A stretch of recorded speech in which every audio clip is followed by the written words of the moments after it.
Honestly, I didn't really like basketball as a kid, but my dad always pushed me towards it. Yeah, coming off the bench, I've done that since college, and I've contributed and I've done well. So it's nothing new to me. If the NBA calls one day or the EuroLeague calls one day, I'll be very, very ready for that.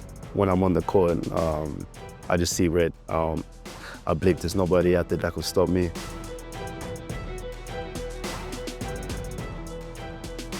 Welcome back to another episode of The Huddle, and I've been very excited for this one because he's a man on fire and he's one of the best personalities in the NBL. Kouat Noi, thanks for coming on. I appreciate you. Thanks for having me, man. Talk to me, we're doing this after the South East Melbourne game, where probably the best game of the season for the Kings. Your form continues, but how are you feeling right now? I feel good. Obviously, it's a quick turnaround. We've got another game tomorrow, but it was a great team effort last night. I think the boys played very well on both ends of the floor. And yeah, we're hitting a very good stride right now. Your stories, it's one of the best because of everything you've been through in life, obviously, but to get to where you are now. And I keep talking about personalities in sport. And honestly, in the NBL, I don't think personalities get much bigger than you. You've never wavered from that. You've always been your true, authentic self. How important is that for you to continue to do that? Yeah, I'm just being me at the end of the day, I believe, in this sport we're playing, it's an entertainment business as well. So if you're going out there performing, you might as well, talk a little bit, and, back yourself up. So I've always been a confident dude. I've always said what I wanted to say, but at the end of the day, I always back it up. You really do. And again, to be able to do that time and time again, knowing that sometimes you may not achieve what you've been talking about, but then to say, you know what, I'm going to do it again. I'm going to say it again, and then I'm going to get back up and achieve that. Where does that all come from? Where does the confidence come from? I've always just said when I was a young kid, man, my dad always instilled confidence in me. He's always told me, I can be whatever I want to be, go wherever I want to go if I really put in the work. So as a young kid, I've always had, older cousins, show me the way, and, I've always watched from the distance, the mistakes they made, and not trying to go that direction. So, just having older guys, older brother, my father always instilled confidence in me, really helps me when I'm growing up to now. Now, we were talking a little bit about your journey. Obviously, you went to college, you were at the Cairns Taipans, now in Sydney, but this year in particular, being in Sydney, how's it feel? I know you're a family man now, you're a father. It's a lot different to even being at college and being at Cairns. How's it all feeling? Yeah, it's great, man. I believe now scratching my peak. I believe so. Obviously, I've got two beautiful kids, an amazing partner who really supports my career and knows that basketball is such a dominant sport. You have to take care of your body. You have to, do the recovery and all that kind of stuff. So she really understands that, and she helped me out a lot. So doing the off-court stuff, being consistent in that is really showing why I'm so consistent on the court. I can only imagine that when the kid's a little older and they want to play properly against you. And we always see it. We see it now with parents, and they're like, "Oh, I might let my kid win." I just don't see you ever letting them win in a shooting game or whatever it is. Yeah, my kids are definitely going to be more confident than I am, for sure. They love basketball. When they see daddy on the TV, they're always pointing and, saying daddy and stuff like that. So it's everything I do is for them, I'm trying to set my family up for the future in all aspects financially, just set them up for the future. So I got to go on there on the court and perform, and hopefully, opportunities open up for me. Rewinding all back to when it started, basketball in particular, and I said that your story is very unique. Going way back, where did basketball begin, and at what point did you think, this is what I want to do in my life? Yeah, probably at a young age. I'll probably say when I'm about 5, 6 years old. My dad, I always say the story about my dad had a hoop and he nailed it in the backyard, and he taught us how to do layups on the grass as a young kid. So honestly, I didn't really like basketball as a kid, but my dad always pushed me towards it. He always used to make me play against my older brother, who was much better than me at the time, and I was always used to lose, cry. So I believe that's where that competitive mindset came from at an early age.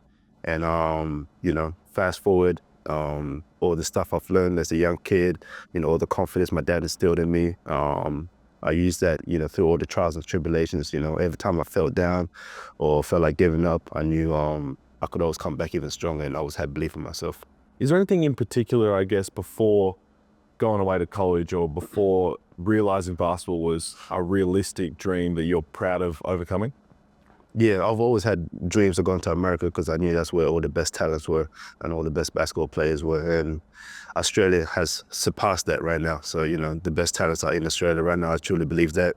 And I'm in the second best league in the world too. So, just growing up as a young kid, I've always wanted to take that next step to go to America and chase my basketball dreams. So I was very fortunate enough to go to Movert Academy and have the support system like Dave Simmons, Ben Simmons, and the Simmons family in general. So, got chances to go to college, TCU for 3 years, which is a tremendous, part of my basketball career, and it's really taught me a lot. So fast forward, I'm 6 years in this league and couldn't feel better. Going to high school in America, and again now, I can only really relate to what I went through in high school here in Australia, having seen it in America though, but living it. Was it something you were prepared for at the time? Because it is very, very different to anything that we experience here. It is 100%. Honestly, like the first few months, I wasn't. Yeah. The pace of the game was much different. I've never lifted a weight before I went to America too. So, going to the weight room 3-4 times a week, and playing against all these top level athletes too, really prepared me for the future. So I was very fortunate to go there early and, just prepare my body, prepare my mindset, and yeah, it was a great experience overall. The Simmons family, Ben, that school, that program as well, it's a very big school. A lot of people who understand, I guess, the pathway in America basketball-wise to then go to college, that school pops up all the time. They've had some very successful teams. Going there and experiencing that with the Simmons family, with Ben and some other players around, what was that like? Yeah, it was the #1 sports school at the time. Obviously they had great sports, academics and all that kind of stuff there. So, yeah, just watching Ben, you seeing him thrive over there. And that's a guy that I grew up with as a young kid, seeing him thrive and see how people treated him. And for him to ultimately, pursue his goal of being in the NBA, that's something I've always wanted to chase. And so that's something I still want to chase. So, yeah, competitive level was crazy. Coach Boyle, he was the head coach at the time. He was a very tough coach, and he's taught me a lot. He really pushed me, and I got a lot of resilience and a lot of hard work just from being at Movert Academy. How did that opportunity come up? Because again, we look at even if you're playing high school, and back at the time, if you're playing high school in Australia, it doesn't really translate to even getting a college offer because people don't really look at the high school basketball. But to then go to a school like that for high school, then to college, it's a big chance. Where did it all come from? I believe it started early on. My rep career in Newcastle. I grew up being one of the best players coming out of New South Wales, and having someone like Isaac Humphries growing up playing alongside him, and ultimately making the Australian team for the under-17s World Championships, and DJ Vasiljevic being the shooting guard on that team, Isaac being the center, and me being the power forward.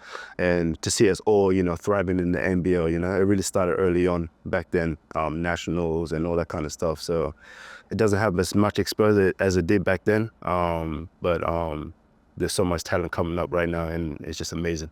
When you decided to go to college, what was that decision like? And obviously committing to TCU, did you do a visit? Did you know all about it? Honestly, no, I didn't really know much about it. I had a great relationship with David Patrick.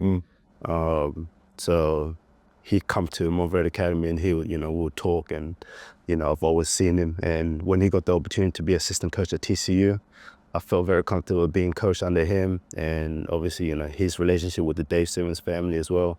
I had a real tight circle, and I still have a real tight circle. So talking to them and ultimately finding the best decision, and the best decision was to go to TCU. Was there anything about college in particular that you weren't prepared for, or kind of surprised you as a freshman? Because unless you've lived and breathed it, doing it all, they're long days, they're tiring days, still having to be elite on the floor every single day in the classroom, it can be a lot for a freshman. Yeah, definitely. Obviously, #1 is school. You have to be on top of your school, make sure you're getting all the right grades to be able to play. So I made sure, I was on top of my school, having all the tutor work that I needed to, to reach the GPA that I need to be eligible to play. So once I reached all that, I finally had the chance to play after my redshirt season, and being coached under Jamie Dixon, who was another tough coach. And a lot of people, left TCU because they couldn't handle the pressure of Jamie Dixon. And, luckily I stayed, and he showed me so much, how to be patient and wait for your time to come. So TCU, the 3 years I was there was tremendous. I was roommates with Desmond Bain, who's thriving in the NBA right now, Kendrick Williams, who's in Oklahoma City, I believe. And just having all these NBA players, go to school where I went to, really showed me a lot of belief. By the time you started at TCU and then you fast forward to the 3 years after and leaving, what was the biggest thing, what was the biggest change? Maybe it was on the court, maybe it was off the court. From going from college to pro? At the start of college to the end of college and then to pro. Yeah, obviously, number one, school, staying on top of your school. Obviously, the long days. Even after a season was done, I still had to go to summer school, which is crazy. So yeah, just long days. A lot of hard work. College basketball was one of the hardest summers I've ever done, physically, mentally. But it really prepared me for the real world. It prepared you then for pro and going to the Cairns Taipans. I know you had to battle injuries at your time in Cairns, but signing that first professional deal, that all the dreams coming true, fulfilling that next tick on the pathway to get to the ultimate dream, what was that moment like? Yeah, it was special, man. My dad came down to Cairns as well. Dave Simmons was in Cairns with me when I signed the papers. So it was such a surreal moment for me to be, have my first professional career. I thought maybe towards the end of my career I was going to play in the NBL, but to start my career in the NBL, I couldn't be more thankful. And to battle through injuries early on when you had this spotlight and everybody was expecting these big things so early, and to have the game taken away from you, how hard was that? It was one of my lowest moments in my career. And I'll go back to my partner, Cody. She's been there through my lowest and my highest, and she's just been side by side with me all the way. So it just shows, having a special partner and a partner that really believes in your career and believes in you can take your game to a whole nother level. So I was thankful enough to have her by my side, and I still have her by my side, and I have 2 beautiful daughters as well. So it changes everything for me. From Cairns and then eventually, we know you come down to Sydney and what you're trying to achieve, and you're talking about just starting to scratch the surface of your full potential. How excited are you for the next 5 to 6 years? Because we're seeing it this year, and again, I know the noise is getting louder, but as the noise gets louder, so does your play. And I can't recall seeing you, I guess, have this much fun on the court before. You do in the NBL one, I know you do, but like in terms of the NBL, I haven't seen you smile this much on the court in a long time. Well, honestly, this is the first year I've been 100% healthy. And it just shows, when I'm 100% healthy, I'm a problem. So this is the best year I've had so far, career-wise, numbers-wise, and obviously having Gorge, being coached by Gorge, the name speaks for itself. For him to have believed in me and to go out there and just play my game and have fun, yeah, this is nothing. Just wait for the playoffs. I want to talk about the 6-man role in particular, because even this team, but any other team in the league too, you could be starting on. You could be putting up maybe even more numbers, but this role in particular for this team that you've embraced and should be rightly deserved with a 6-man of the year. Yeah, I don't think that's a conversation. Yeah, it doesn't seem like it either, but to understand, like, okay, this is what you want from me, I'll just be the best 6-man there is. Was there a switch that flicked, or was that just whatever coach wants to tell me to do, I'm just going to do? Yeah, obviously, start of the season was a little, shaky, finding my minutes and finding my role on the team. So after a few games in, I sat down with Gorge, and he basically told me, what he expects of me and what kind of role I was playing. And he wanted me in that part of, 7 solid dudes that he was going to play every game. So once I found that out, I believe that's when I started playing well, and once I started being more comfortable in my role. So yeah, coming off the bench, I've done that since college, and I've contributed and I've done well. So it's nothing new to me. Obviously, I want that starting position one day, and obviously I just got to keep being patient, keep performing, and when the opportunity comes, I'll be more than ready. We see a lot of young guys, whether they're the first year pros, even college, high school, whatever team it is, sometimes struggle with that, where it's like, I should be starting. I'm playing well enough that if I'm on any other team, I should be starting. And you mentioned accepting that. Was it harder the first time maybe it was in college where you're like, I should be starting? Or was it always, you know what, if this helps the team, as I said, when I'm on the court, I'm going to prove to you that I'm the best player out here. Exactly, just having that mindset, that whenever I step on the court, I'm one of the best players on the court. So when I first started at TCU, I embraced that position, and I've done well in that position. So being a starter and being a bench dude, it doesn't define what kind of player you are. That's how I see it. So to all the young kids out there that feel discouraged that they're not starting, it's all right. Just whenever you step on the court, make sure you deliver and really prove why you should be a starter. Your career up until this point, and you talked about everything with your family, but the role model that you are, especially in your community, what does that mean for you? Because there's still so long to go in this career, but to have so many kids look after you. I saw you last night at the game. I saw everybody flocking, and you've always got time for everybody else. But to be that special role model for not just basketballs, but all kids, what does that mean to you? Yeah, it's something that's just in me. As a young kid, seeing my dad and how people treated him and how he treated others as well, is something that I still carry on to this day. So just being a role model for any young kid, South Sudanese kids is something special, man. I've always wanted a role model when I was a kid, so to be able for the youngest to call me OG now is wild. So everything I do is, to lead by example. And I believe that's what I'm doing. And again, personally, with your kids and your family, and I know when we talk about Indigenous round and your family with that, to be able to go on this ride because you mentioned being a professional athlete, yes, you might be the face of it, but it takes so much work from a family, sacrifices everything to do that. Being able to do that as a crew, what does that mean for you? Yeah, it's huge. Even if I drop 30 or 40 points, I still got to change nappies the next day, So I'm present. I'm very present. My family's everything. I do everything for them. And just to have a good game or bad game, I still go home to my kids and all they see is daddy, all they see is just, daddy's home and I'm excited. So that changes everything for me. So my family, I love them to death and I do anything for them. It's hard to imagine a time when Kouat Noi is not smiling and having fun, whether it's life, whether it's basketball. Do you have those moments still where maybe it's after a poor game or after a tough result, whatever it is, where you find yourself maybe not in the most joyful places you always are? Or is it just some mindset now where you're like, I've got my beautiful family, I'm playing professional basketball, I have no reason not to smile? Yeah, exactly. I'm such in a fortunate position in my life. There's a lot of people out there that are doing much worse than I am. So all I can be is just grateful for the life I have and the position I'm in. And I know things will get better, 100%. I just got to keep staying on top of the task and keep doing what I'm doing. And if the NBA calls one day or the EuroLeague calls one day, I'll be very, very ready for that. In 10 years' time, when your kids are a little older, when your girls are a little older, what do you hope they learn or remember about the type of, not so much athlete, but the type of professional that their dad was? Obviously, they're still young right now. I'm a whole different person than the person I'm on the court and the person I am at home. And you've seen it before. I'm just a normal, humble dude. But when I'm on the court, I just see red.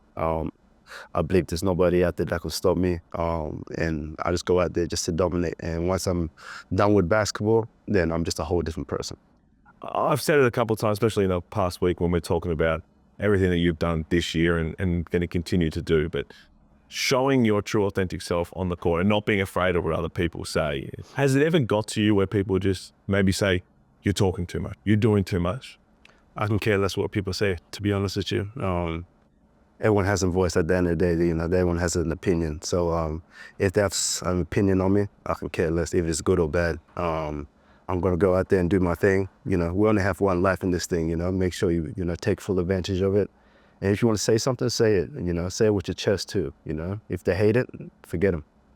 I love it, man. I guess it's to see what that translates to on the court. And you said, get ready for playoffs, and we'll go back to last night, but it seems like this Sydney Kings team right now, you're starting to scratch the surface of what you can achieve, and you're going to be a big part of that. How excited are you for the next few weeks? Oh, can't wait. Obviously, we got a few more games that, we have to knuckle down and finish strong. But we've been stacking on good days, from the start of the season, If we had a bad game or a good game, we're still practicing hard every day. So I believe that's really going to transition into the playoffs and we're going to be more prepared. I don't think teams are working as hard as we are, on a day-to-day. So we're going to be very prepared for the playoffs, and yeah, I can't wait. You've got a lot of old teammates playing on different teams, guys you grew up playing with. You mentioned DJ, you mentioned Isaac. Is there any team or player in particular that there might be a bit of trash talk back and forth, but you can say, I really enjoy playing against this person? I was, that's, in the World Hopes, I want to get them boys. And hopefully, we see them in the grand final, because I really think that'll be one of the best grand final series in the NBL. And not so much trash talk, but my boy Kendrick Davis. Yeah. Played 2 seasons with him in college, and he wasn't even playing that much, in college. And there was one position where I told Coach Dixon, I was like, play this dude, because he has so much potential. And just to see him thriving right now in the NBL, it's just inspirational, And every time I see him, he gives me a big hug. He tells me he loves me, and he's, when he was at his lowest moments, I've always believed in him. So just to see him thriving is huge. It's crazy that what he's achieved for a first year import in the NBL. We don't see that often. And I'm talking for a very, very long time. Knowing that then for 2 hours in particular, for a 40-minute game, you get to be on the other side and just battle it out. Like you probably did a practice a lot. Yeah. How fun are those opportunities? Yeah, it's pretty fun, man. Even, DJ and all the other guys that I grew up playing with as a young kid, and they're in the NBL right now putting up numbers. So it was fun going against your old friends, old teammates, Angus Glover last night, who won a championship with. Yeah, the competitive side of it is fun, but, we're all good friends at the end of the day. And I know that the championship is the main goal, but you've been vocal about some awards that should rightly be coming your way. Do you write a speech with that already? No, it's just going to come. It's just going to flow. Whatever I'm feeling, whatever I feel on that night, I'm just going to say, so hopefully you're ready. Man, I love it. As I said, we love what you're doing this year. Thanks for sitting down. Easy. Appreciate it, bro.